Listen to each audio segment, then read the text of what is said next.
All right, YouTube, what's going on? Welcome to Wealth Wednesday, 3/16, 2022. Thanks for joining me. Today's going to be a pretty interesting day. We're going to be going over a really cool book. I'm going to go over a couple of things that just came to mind this week that I want to share with you guys.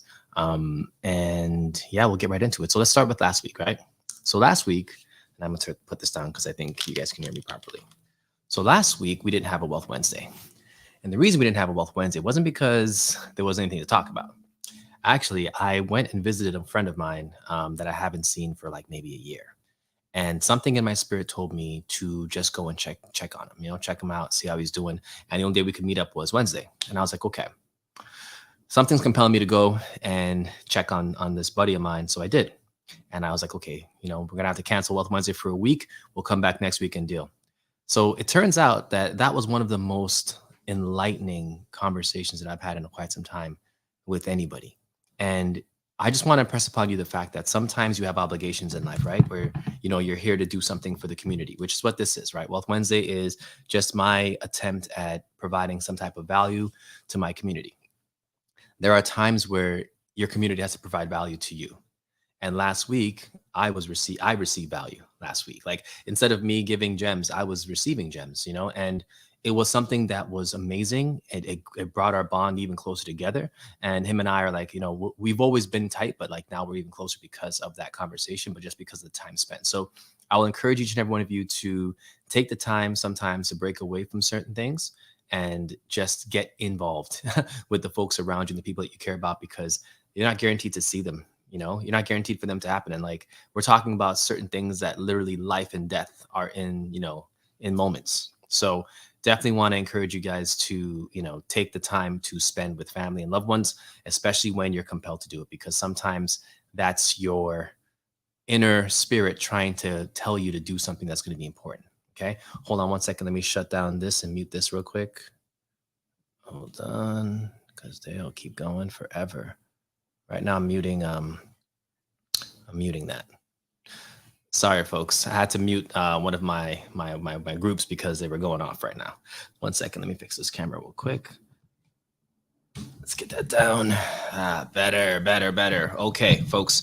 All right. So our episode today is going to be about a book that I have been reading, and we're going to talk about life, and we're going to talk about how sometimes history has to repeat itself in order for things to change. The reason why history repeats, in my opinion, is because the lesson wasn't learned. So if you're in a relationship and you keep having the same arguments for the same outcome, it's probably because you haven't learned the lesson from that argument. If you are dating the same type of dude or same type of chick and you continue to fall in love with the same type of heartbreakers, chances are the lesson hasn't been learned yet, and you're going to continue to have to go through the experience in order for you to get to that place. That is very true, not just with your life, but also with history. There are lessons that are historical in nature that until we as a society move past those lessons, we're not going to actually be able to move beyond those limitations.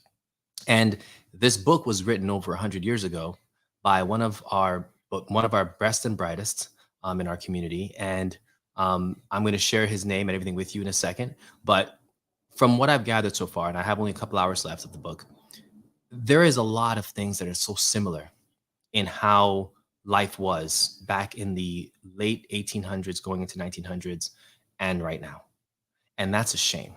Like the fact that we have so many similarities to the life that he depicts in his book, written back in 1905, like the fact that there's so many similarities right now, it's alarming. And you have to understand that it's not by accident that these things are the same. It's not by accident. It's more so by design that things are the way that they've been over the last 100 years. So what's changed since then? Well, since the time of writing that book until now, we've had, a lot of movement when it comes to the rights of humans in this planet. We've had a lot of movement when it comes to freedom of speech, freedom to act, freedom to exist. We've had a lot of growth when it comes to education and the ability to access, affordable education at all levels, whether it be from pre-K to regular school, colleges, universities. We've been able to have professors and folks in community that elevate into government And that's not a scary thing. That's something that happens more commonly now. So there's a lot of things that have changed from then till now. But some things that have stayed the same is the types of laws that were created to keep us back, the type of decisions that we had to make between either feeding our families or being indebted, the decisions of having to live in certain locations because if you didn't live there, you didn't have the safety of numbers, and you'd have to, venture out. If you ventured out into the country, you wouldn't have the safety of numbers, but you would have ownership. But that was the risk. Do I risk my family's life to own something, or do I stay in squalor, but at least I'm comfortable and surrounded by folks that can protect me by numbers? These are the similar things when you think about the hood and you think about, folks that are making out of debt, folks that are trying to be financially free. Like, these decisions are almost identical to the ones that were being experienced 100 years ago. And when we talk about it, I'm gonna break down a few of the points that the book talked about that I just found alarming to me. But once we get through that part, like, I just want you to know this is a great book. I think everyone should have this in your library. If you don't have this book in your library, please, please, please. I've just spent 10 minutes trying to describe, well, not 10 minutes, maybe 8 minutes, however long I've been on here, trying to describe this book to you. So definitely, definitely, definitely take this book. So first and foremost, We Are the Way. We're a nonprofit. We're located in New York City. We help folks with philanthropy, relationships, and wealth creation. We have our financial literacy course, which we haven't done our second cohort yet. I'm going to be doing them individually because I find that after the first round, we're still going back and doing some of the material over. So I'm going to do individual classes with folks. So if you're still interested in that, let me know. I have a couple of folks on the waiting list. So you guys will be getting in, and it'll be an individual course instead of a cohort. So we're going to break it down that way. I find that actually one of my students reached out to me today, and he mentioned that he was able to understand a bull market and like he saw a bull flag on his stocks that he was watching. And he's like, yo, the fact that I understood what was happening made him feel so amazing about the fact that he went through the program and was able to now understand some of the jargon that you hear in the financial space. So, definitely, if you're new to finance, if you're new to a job, or if you just graduated from college and you have time and you want to learn the basics of finance, I think that this course would be a very good way to bridge you from where you are to where you want to go. And it's done by me. So, I mean, I've experienced most of the things that we talk about. So it's very easy to kind of relate. All right. So folks, if you're interested, just DM me and we'll get you enrolled. All right. So this is who we are. All right. So without further ado, let's get to our book. All right. Let's do Google and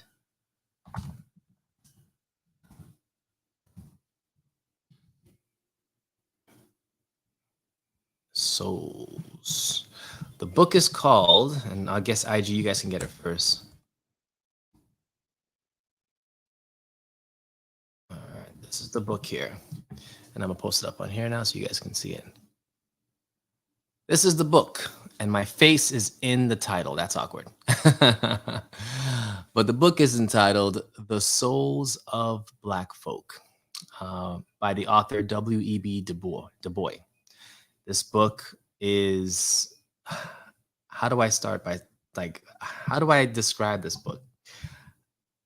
This book is a depiction of what took place about 100 years ago. And this gentleman that wrote this book, the author, he is one of our best and brightest. This brother opened up the eyes to many back then about the actual nature of what was happening around us. And sometimes folks aren't given the grace that they deserve in the moments that they did the amazing things. Like, sometimes it takes a while for folks to actually get recognition for what they do and what they did. This book was written in 1903. Okay, 1903 was when it was originally published. And at that time, this was about maybe 10 years post, we're reconstructing the country, slavery has been abolished, but not everyone's practicing that. A lot of freed slaves or free men were now in a position of having to figure out how to live post being in slavery or indebted servants. And that transition from being chattel to being a man or being a woman and not having to worry about what happened before, that was a very difficult time for our people back then. And this author writes, W.B. Du Bois writes about this in a way where I feel like at the time when this was written, I don't know if it got as much praise as it should be getting right now. And I would suggest to anybody who wants to see us as a people improve the mindset of what our experience is today, it's important that you go back in time and really relive what folks were saying and doing and thinking and reacting to back then. One of the positions that this book speaks on, and this is of Faith and Fathers, is that this is the 10th chapter I'm in right now. The chapter before this was, I think it was called, I'll just pull it up actually, instead of having to memorize it. The chapter before this was called Faith of Our Fathers, what I'm in now, the Sons of Master and Man. Okay? The Sons of Master and Man. In that chapter blew me away. It was how long? 49 minutes, right? He goes on to describe the nature of the struggle when it comes to actual Black farmers who are in Georgia. They call it the Black Belt in Georgia, having to deal with this circumstance of trying to start this journey without seeding capital, without being able to have something to begin with. Like, you have nothing to start. You're just literally starting from nothing and having to provide for your family, even if you have access to land, have access to resources, but you don't have access to, the money to actually get it started. So for example, let's say that you inherited land because you were freed. They gave you this 40 acres and a mule, right? Okay. So now you have the 40 acres, you have a mule, but you have no seeds to plant. You have no tools to work the land.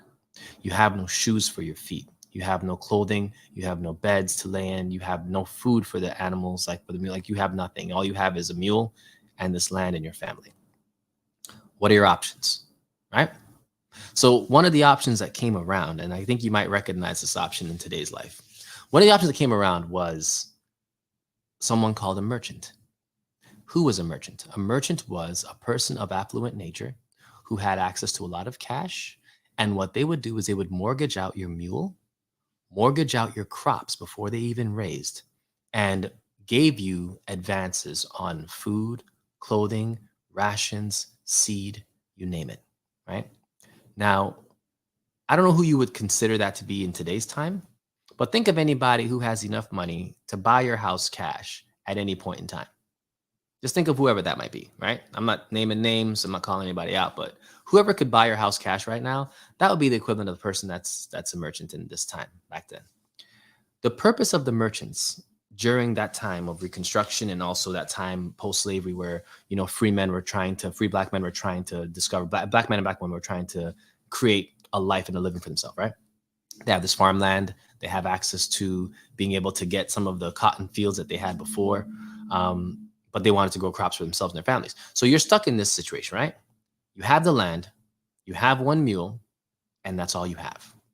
These merchants came in, and what they did was they would offer you money, literally up front, and they would mortgage everything that you had.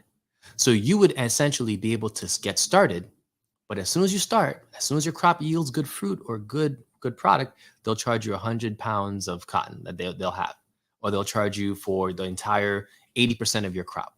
They get to sell it at their rates at their merchant depots. So think of it as like someone that's going into contract with you. As long as you produce a product, they're going to be able to take your product from you, sell it at whatever prices they want, and then forward and advance you more based on whatever they want to charge you. So you're in a position of no power at this point, right? You have to take the loan. You have to go in debt. And it turns out that over 70% of the individuals that took this deal were in debt at the end of that crop season. Now, there were times when the crops were good and you had a huge, a good yield, right? At that time, the merchants would raise the rates. They would raise the rates that they're charging these farmers in order to take advantage of that higher yield of crop that they had. And then as they turned around to sell them rations for food, clothing, seeds for the next season, whatever have you, the prices of all the rations would also go up with that same time frame. So essentially, the merchants were the persons that literally re-enslaved, and I'm not using that word loosely, re-enslaved financially these free men and women and families back in the day. Now, if we were to forward that was 100 years ago that W. Du Bois was writing about this. Forward to 100 years from now, 100 years after that, right? Who would that be today? What in our society acts and behaves that same way right now? Would it not be credit cards? Would it not be trying to fit in with the in club that makes more money than you, but you don't have that same level of income? Would it be trying to impress people with, lavish things that you can't afford, right? And it's so funny. One of the lessons that that chapter talks about was that the largest sale of buggies back then happened at the exact same time that the biggest crops were yielding. So as these farmers got into more cash because their crops were selling for more money, they were enticed to buy buggies at the time. And the buggy salesman, which was a merchant, sold more buggies that year when the crop yields were higher to black men than any other year, period. Why? Because instead of us being taught to save our money, we were taught to spend it on things to make us feel better about who we were. Does that sound familiar? Are we still doing that today? Ask yourself, do things define you or do you define you? Right? And I find that a lot of times when I think about that question, there are so many decisions that can be made that are financially irresponsible, but that'll make you feel nice. There's something called delayed gratification that a lot of folks don't practice regularly because they don't want to. They don't want to practice that regularly because why should I delay my gratification on something that's serving me, right? But even 100 years ago, this was a problem. So the thing about moral issues is that they don't change because of the time. They just get more complicated. Right? There's more variables that come along, but the moral dilemma is still the same. 100 years ago, folks were talking about, I'm going to either buy more things, buy more food, buy more rations, buy more stuff for my family, or I can save this money and potentially buy more land or build something else on my farm, or get a new crop, or you know what I mean? Like, we're always taught to be consumers of things and not investors in things. And that didn't start right now. That started from the beginning, from the beginning of this chapter, and according to W. Du Bois, 100 years ago, it was still happening. One of the things he mentions in the book as well is the idea that in this society, post, slavery coming out, the family structure was very fractured, and not just because of the raping and the abuse and the murdering, but separation was also a big deal back then. Now, what do I mean by separation?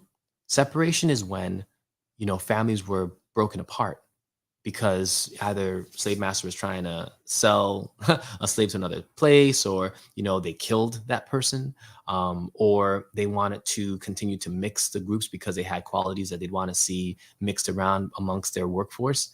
There was a lot of separating going on back then that impacted the way that we see each other.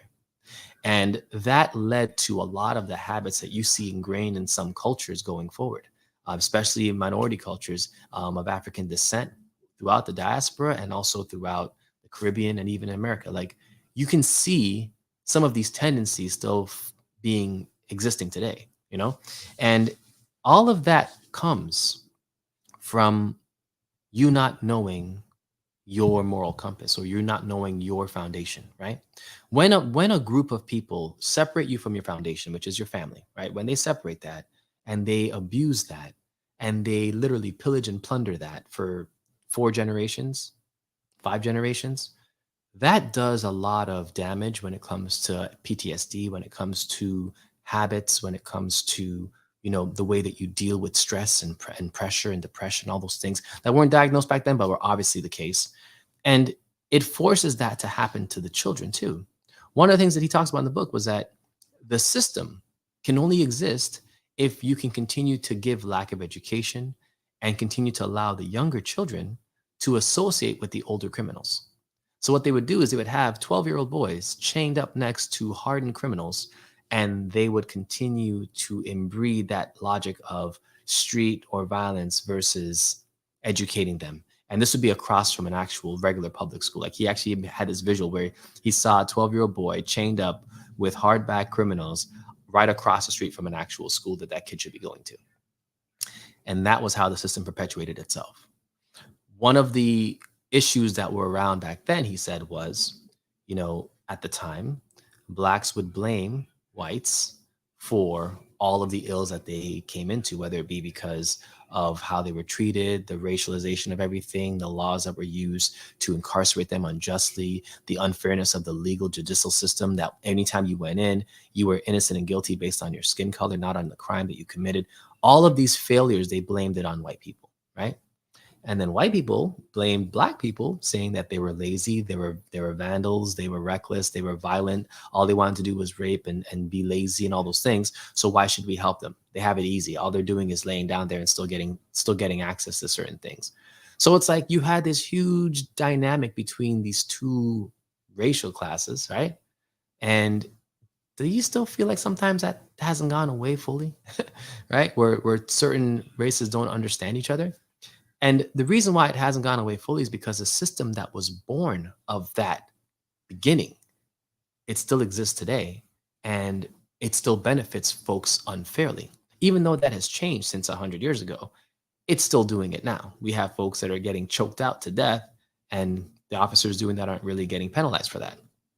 That's just one example. Whereas if that was a different minority or a different person, it may not have gone down that way, because there is a stat that shows that the aggression of the police force is a lot more when it comes to minority people that are being detained. This is something that's standard. But where did that start? Remember, the police force back when it became a thing, they were used to corral slaves back in the day. They were used to literally help to create, after slavery ended, a way to keep them in check. And they created laws to keep, blacks that were freed in check. And who enforced those laws? Law enforcement. So there's a lot of things that were created that started from a bad place, but that have grown into a great place. Like, look at the police force now, today versus back then. They're a million times better today than back then, but there are some intricate small things that are still an issue, right? And that's not to say a police officer is bad or good. It's just to say that the system that they are working in is continuously being worked on at all times, and it has to be worked on because, again, it was created from the wrong angle, right? I remember in Brooklyn, there was a decision to make between putting a juvenile detention center in Brownsville as opposed to getting a community college there. And the decision was voted to put the juvenile detention center there, right?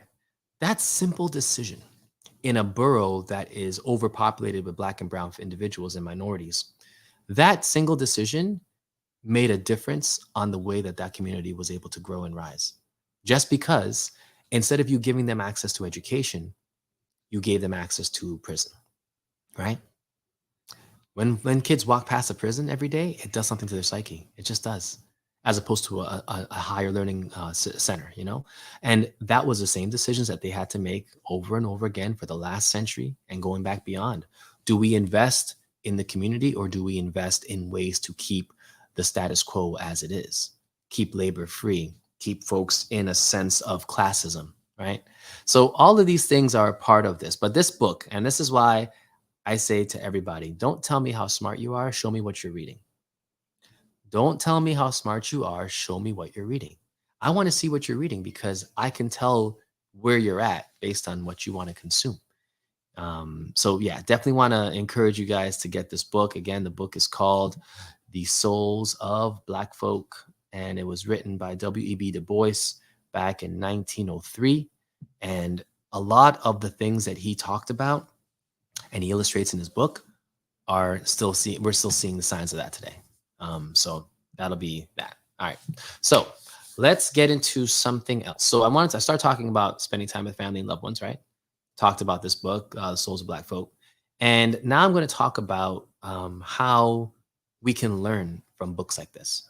My biggest takeaway from this book is that the ones of us who have an education, who were able to finish school, who were able to get good paying jobs, you guys and gals have to be the keys to the next change. Like, the amount of struggle that it took to get us to a place where we could actually go to school and be treated equally when it comes to that, it was a lot of lives and a lot of blood, right? So for me, it's important that we take advantage of the opportunities that we have and that we are making sure to never forget. I think forgetfulness is the biggest detractor for folks when it comes to their growth. When you can't remember why something's important, you tend to, misinterpret and not really give it the attention that it deserves. we have to remember that education is the key to us understanding who we are, but not education in the school system. No, education in self, understanding you, understanding where you're from, understanding who you are. There is a saying that if you understand your history, you better can understand the world around you. And to me, that is the key to this. When you can understand who you are and why you're here, it allows you to interact with every other culture and every other person in a better way. I remember having a conversation with my father this past weekend, right?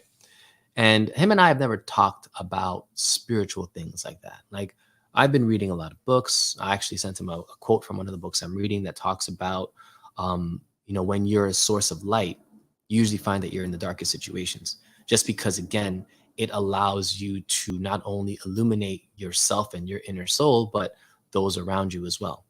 And I find that anybody who's been given a huge task in life is going to find challenges on that task because they have to.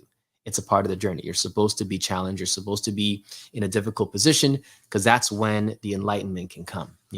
And, being able to talk with him that way was really cool. And being able to know that that conversation can only have happened because I've been on my own spiritual journey myself. I've been looking and reading and doing things and meditating and fasting and all these things. And it's opening up a lot of doors and avenues to how I think. But again, all of us have the same tools. The question is, are you using it? So the key to everything for me is remembering not only who you are, remembering what your mission is, but adding to that memory by continuing to improve yourself. Like, if you spent the time to improve yourself in every way that you find, like, whether if you're an artist, continue to look at different ways of doing art. If you're a creator, creating new content. If you are, a professional, being able to get into your craft and get extra licenses to be even better at your craft, that desire for always wanting to do more and do better has been with us forever. It's just a part of us. And when you ignore that, it's like you're ignoring a part of yourself, right? So for me, we've got to get back to a place where if we understand who we are and where we're from, we can relate better with folks, but we also get to a space where now we're giving back, and we're giving back heavy because we're in a position to do that. Giving back isn't always just about giving money. It's not always about just, lending an ear. Sometimes it's about knowing the difference as to when to use each of these skills. Like, there's times where you're just here to listen, right, to people's problems and concerns. And then there are other times where you're here to actually give them answers and solutions and help them work through problems. But do you have the awareness to think about asking that question? Are you in a position now to want to hear these solutions? Or do you just want me to listen?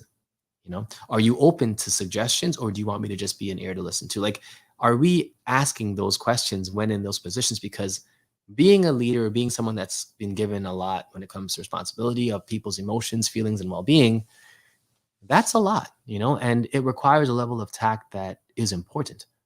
Sometimes you're the example for a lot of folks that you may not even know you're the example for, and vice versa. You'll meet people who are your example. You're like, wow, like, this person's life story is just so amazing. I want to make sure that I honor their life story by doing something as similar to them. Like, I remember my auntie who passed away recently.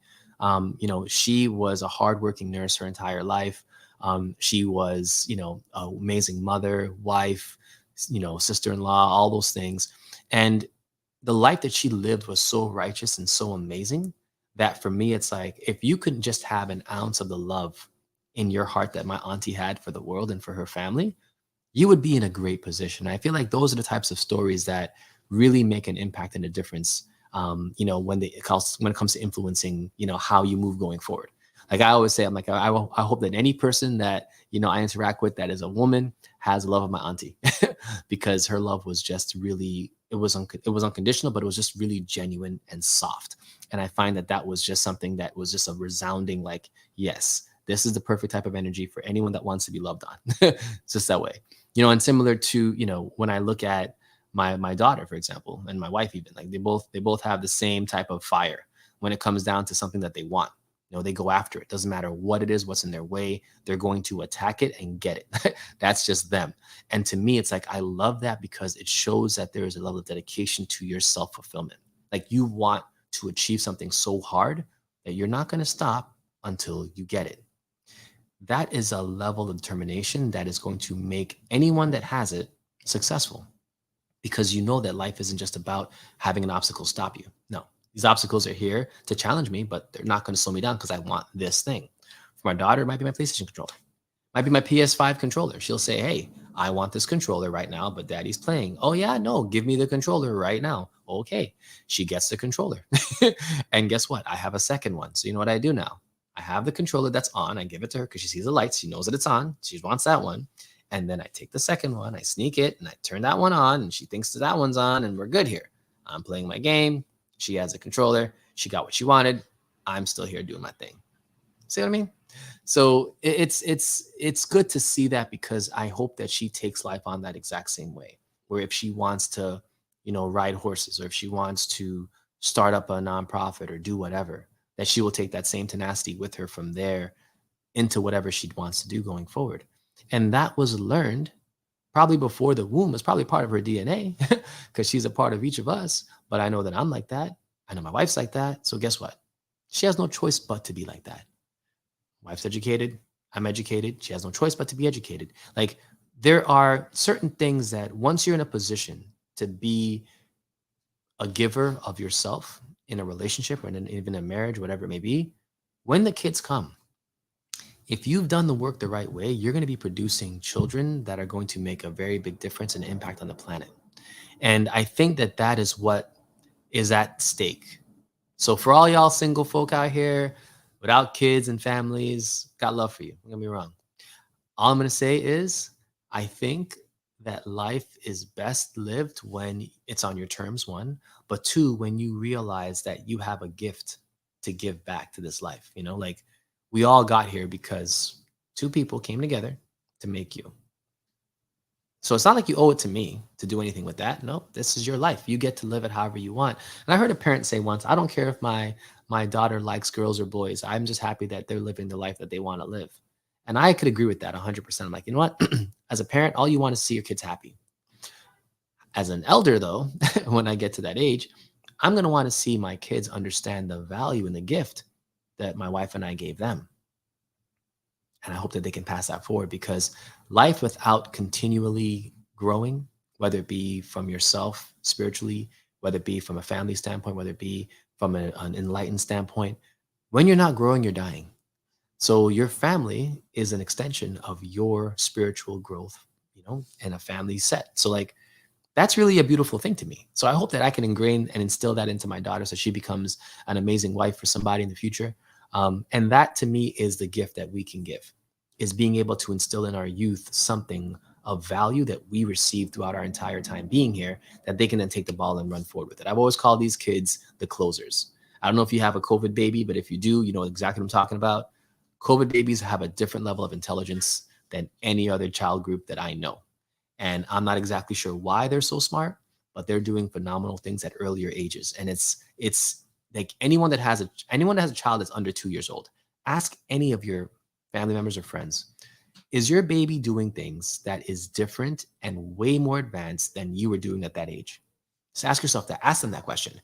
And you're gonna get a resounding yes across the board, because I feel like there is just a change in the energy of the planet, and it's allowing for kids to grow in a way where their minds are mentally open and they're able to absorb faster. They're able to learn quicker.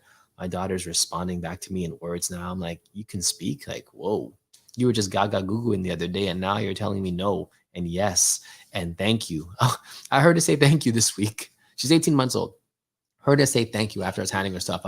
There she goes. I heard her saying thank you. I'm like, she says thank you now? I know she'd always do this. She would sign language thank you because she knows how to sign language. But now she says it out loud. So it's like, whoa. So anyhow, this is what life's about. So for me, it's about giving it back, no matter what you have, no matter what cards you were dealt. If you're single, if you're married, if you're looking for love, whatever it is, I would say look within first, because love is an extension of what you have inside.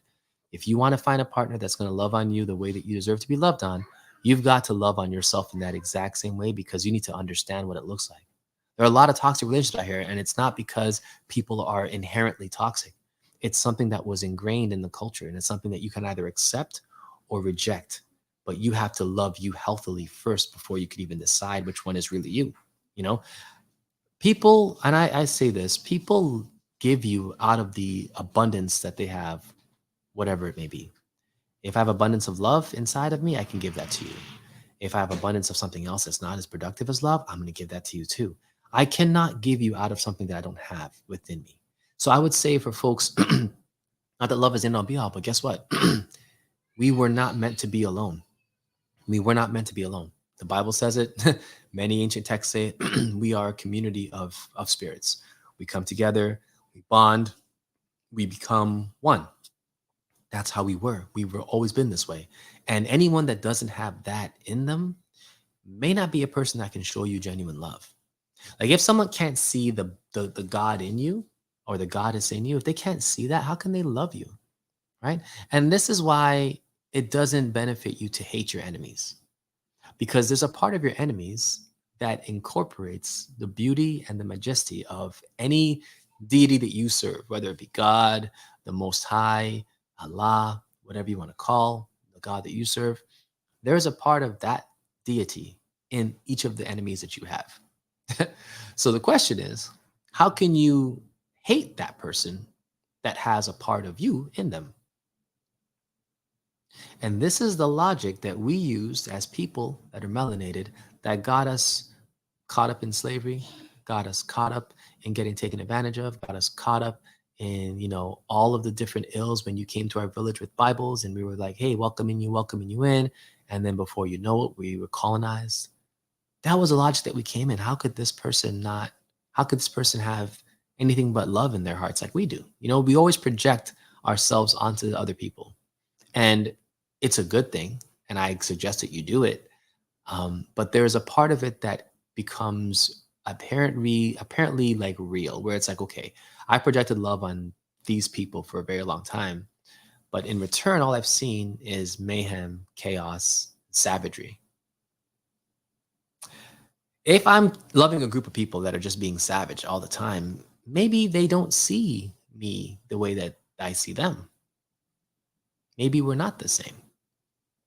And that's the type of question that you have to ask about your friends, your family members, the people, your coworkers. Like, being the same isn't about how you look, it's about what's inside. I don't have to have the same melanated skin as you to be the same as you. But there's a level of peace and understanding and love that is within people that if you see it within them, they are a part of you. You know what I mean? Like you can feel it. And then if you see that there's a lack of that, they may not be a part of you.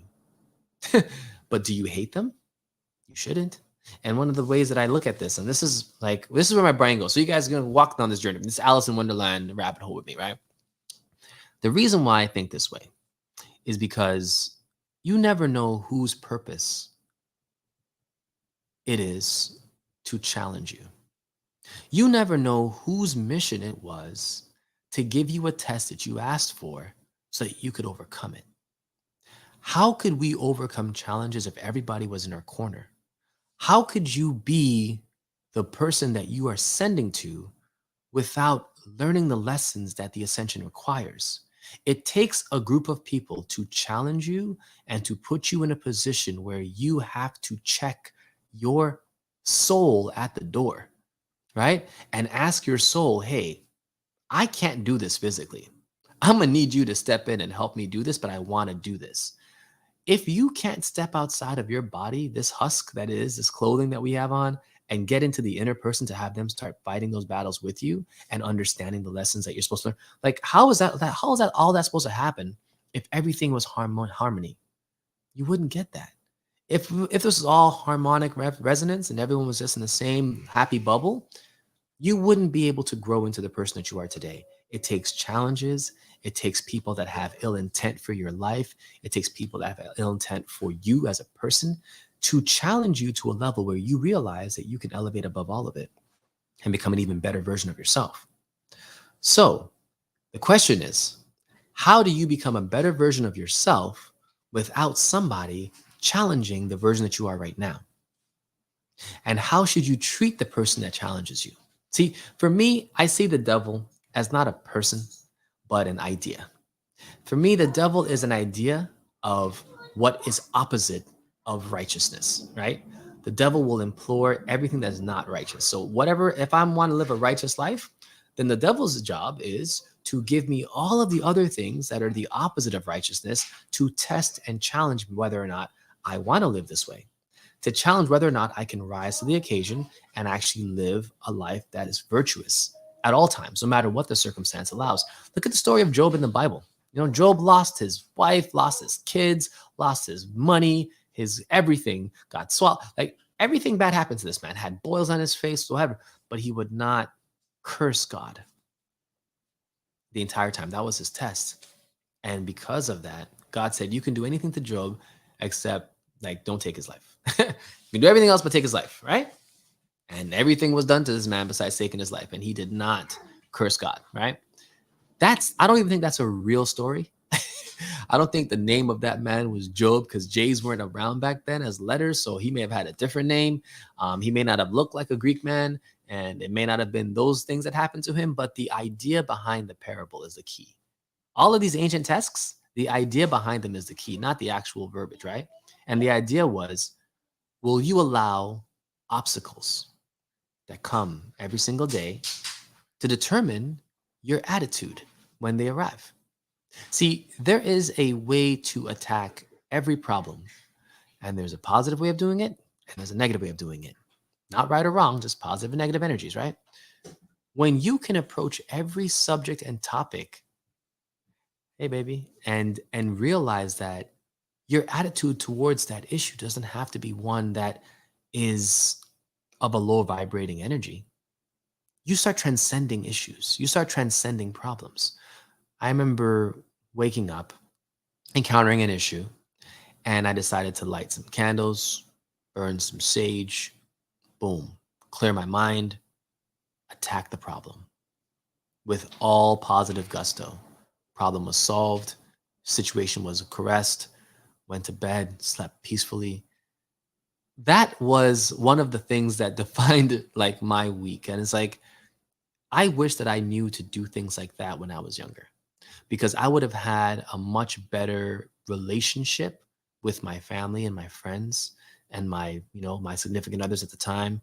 I would have been a better person for myself. I would have been a lot more, I would have seen more things in time that I had to catch after the fact, right? Because of the way that you approached it. So, all of this to say, we owe it to ourselves to understand that the person that is your enemy isn't necessarily bad for you, but they're going to teach you something. Whether it's actively, passively, you're going to learn something. And that thing that you're learning is probably exactly what you need to master to elevate to the next level. And I believe that all of us are getting to that place now where we're going to be ascending into these new logical mindsets, where ascending into new bodies, ascending into new locations. Like there's going to be a lot of ascending going on, intellectually, spiritually, all of that. And when it happens, your ascended state is going to be a reflection of the work that you did while you were here in this state, right? So folks who understand, the journey of energy, that energy never disappears, it just changes form, continues to exist. We are energy, right? We are literally energy, and we will not just go away. It doesn't happen for us. So anyhow, so that's that. So folks, that was our Wealth Wednesday, man. I mean, I've got more to talk about, but at this point, it's just kind of it's down the same hole, which is you gotta look at everything differently. Just to touch on the stuff happening in Ukraine right now. I try to keep abreast of world events because they're an indicator of how far we've gone. And it's interesting. When the U.S. invaded Iraq, when we went to war with the Taliban in the Middle East, when we bombed multiple places in Pakistan and had a lot of drone attacks and all of that, there was a lot of death that didn't make the screen. There was a lot of war crimes, war crime type behavior going on both sides. Folks were trying to blow us up and doing crazy stuff, and we have like prisoners of war and people are trying to kill off American troops, and they have bounties on us. Like those are war crimes, right? And then there was the ugly. There was the suicide bombers taking out a bunch of buildings and killing civilians and all of that. And in Ukraine right now, you're seeing they're not calling it a war, but they're saying it's a mission of some kind. And you're seeing a lot of bloodshed and a lot of loss of life and folks trying to get away from the hardest hit areas. And I'm going to ask you some simple questions, right? One, does it feel the same watching the screen when you see Ukrainians going through what they're going through as watching the screen when you saw Iraqis going through that, or Pakistani going through that, or wherever was happening in the Middle East, right? Does it feel the same? It's asking question. It's an honest question I'm asking. Does it feel the same when you see that happening in African continents? When you have warlords coming in and blowing off people's legs and murdering people? Like, the loss of life is bad whenever it happens, right? But does it feel the same? My question for you guys. For me, this feels different watching what's happening in Ukraine right now and what Russia is doing, just because I could see other countries looking at America when America was having its missions to stop, Osama bin Laden and the Al Qaeda, and they were going into different places and, blowing things up and, defending the country as they did. We didn't see that as a mission. We saw that as a part of protecting us back home. But for folks who lived in those areas, it was just as deadly, maybe even worse, right? Like, not to say that Russia's doing a better job or worse job. Missions and killing of life is always bad. However, they're not trying to take out certain things. Like, they want to keep certain things around so that there can still be a level of organization in Ukraine. It's pretty, you could have just blown up the whole country in a couple of days. You have enough armament to do it. But they didn't do that because they want to control the flow of things. They're trying to control, and it's a defensive posture against America. It's a defensive posture that they're creating against NATO. Like, they're trying to create some level of safety. And this is what wars and rumors of wars looks like. You have very big powers that are going after certain key areas, just like a monopoly board, to try and control the nature of the next play. And why am I bringing this up right now? In the book Souls of Black Folk, it talks about what happened 100 years ago, and the moves that they made, the chess moves that they made back 100 years ago, are being implemented today in America right now, right? 100-year plan. It's finally in fruition right now, right? If folks that are in this country can do that and plan out 100 years of what they want to see the society look like, and everything is just a different move on the board, what makes you think that any of the moves that you see Russia making didn't have the same level of thought behind it? There's something they're trying to protect, right? There's a lot of things in that area that are very important when it comes to society and the planet as a whole. If you're not familiar with the Caucasus Mountains, guess where they're located? If you're not familiar with portals and things of that nature, guess where they're located? Russia's not just closing on Ukraine just to close on Ukraine. There are other things happening around these things that are just as important. But you're getting caught up thinking that this is about hospitals being blown up and seeing Ukrainians crying and loss of life and all that stuff. That's not a good view, but trust me, if that's where you got stuck, there is more to the mission than that. And you need to see that, observe that, and continue to ask yourself, why are they there? Why are they there? What is in that area? What's in that area? Look it up. There are things in that area that would have countries defend them if you knew that it was there, right? So do some research, look up Caucasus Mountains, look up any sort of, not even conspiracy theories, just look up facts about things in the Caucasus Mountains. Just look it up, see what comes up. Look up access to natural resources in Ukraine, see what comes up. Look at oil pipelines and access to oil that flows through Ukraine. Look it up. All of these things are reasons for countries to go to war and to make other countries their victims because they want to protect areas of wealth for the country and areas of safety if they were to go to war with someone else. This is all a game. So that's all bad news, but here's the good news. If you start looking up things like this and you start looking past the headline to what's actually happening, you're going to be better positioned to not get fooled the next time something happens. One way to do that is to research and look up books like The Soul of Black Folk and other books that were written in the past. Get an understanding of what we've been dealing with. Get an understanding with how society was formed, how things were stacked against you, and what they were using to keep you where they were. Education was a weapon. 100 years ago, education was weaponized to keep you stupid. What also was a weapon? Merchants. They were a weapon. They were utilized to keep you broke. And when you made money, they were utilized to take it from you by giving you things that were outside of your pay range because you wanted to floss. Another weapon. At the end of it, you were in debt. You owed them money. They owned your crops, even though you had the land. So what did you really have? Look at the legal system back then. 100 years ago, the court system was designed, literally, to keep free men in servitude as long as possible.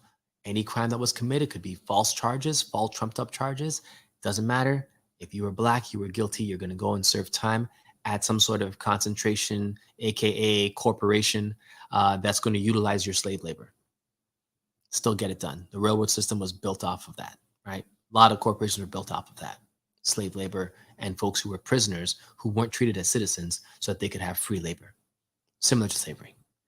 Look at these systems and how they worked. They are literally repeating themselves in different ways, but the same moral issue is there. If you keep them dumb, they won't grow. If you keep them broke, they won't grow. The goal is to keep you away from each other. If I have the women hate the men, they're not going to have kids. They're going to die off. Boom. If I create instability in the family structure, boom, they're not going to have kids. They're going to die off.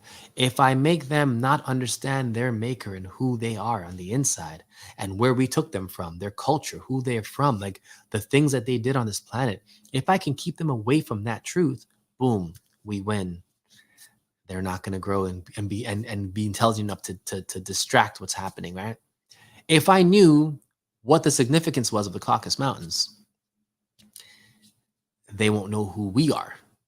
They won't know where we came from, and that'll keep us in power. All of this is just a game of knowledge. It's a game of what you are exposed to. And I had a talk with some soul sisters the other day, and they very quickly told me what I needed to do, right? And I'm gonna tell y'all something. All the answers you need in life are all in there. And think of yourself as a satellite dish, right? You can either turn it on or you can keep it turned off, but you were meant to transmit and receive messages. And you have the capability of doing that even if you haven't done it in a while. All you got to do, eat right, think right, act right, and you'll be right. That's it, 3 things. Eat, think, and act, and you'll be fine. And to me, once you start doing that, the answers that you seek will come to you. And once you get that realization, here's the thing about truth, right? There's no my truth and your truth. There's just the truth, period. All we all have is interpretations of that truth. We have our interpretation of it. We have how we saw it. But that doesn't mean that truth changed. It's the same thing. And what we've argued about as people is what the truth actually is. And it's like, no, you have your perception of truth, but there's only one. And when someone can convince you that your truth is different from my truth and the truth is no. Truth of the matter is you were born from a woman's womb. Truth. And if you weren't born from a womb, you were born in a test tube. So then you weren't really born, you were created, right? Truth. There's certain things that are just truth, right? I've never seen a woman and a woman create a baby. Truth. I've never seen a man create a baby out of himself. Truth. There's no debating that, right? Genetically, it's just something that doesn't happen. And there are types of people that have both organs, right? But I've never seen them impregnate themselves and get themselves pregnant and bear a child I've never seen that.